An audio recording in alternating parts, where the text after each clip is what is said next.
Shalom. యెషయా గ్రంథము 51వ అధ్యాయము 12వ వచనము. Isaiah chapter 51 verse 12. నేనే మిమ్మును ఓదార్చువాడను.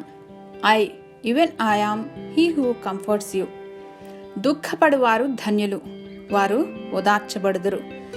దుఃఖపడటంలో కూడా ఓ సౌలభ్యం ఉంది. ఏమిటంటే దేవుడు సంతోషగానాన్ని ఇస్తారు. దేవుని సన్నిధి మన దుఃఖాన్ని సంతోషంగాను, అది కూడా సమాధాన విషయమైన సంతోషంగాను మార్చుతుందనటంలో సందేహమే లేదు. ఓ వ్యక్తి తన గృహం బాంబు దాడిలో ధ్వంసమైనప్పటికీ ఇలా చెప్తున్నాడు: థ్యాంక్ గాడ్, ఎంతో కాలంగా బేస్మెంట్లో ఓ గృహం నిర్మించాలనుకుంటున్నాను, ఇప్పుడు దాని కొరకు అవకాశం ఏర్పడిందని. తనకు జరిగిన నష్టాన్ని కూడా మేలు కొరకే అని భావించి సంతోషించగలిగాడు. ఈ లోకంలో పరిశుద్ధుల దుఃఖము నిరాశతో కూడింది కాదు, నిరీక్షణ లేనిది అంతకంటే కాదు.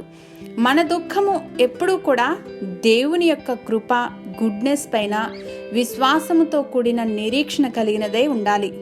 అప్పుడు మనోదుఖము చేత ఆత్మ నలిగిపోకుండా ఉంటుంది. దేవుడు మన జీవితంలోని ప్రతి సందర్భాన్ని దృష్టిస్తారు, నెమ్మదిని, ఓర్పును తప్పకుండా అనుగ్రహిస్తారు.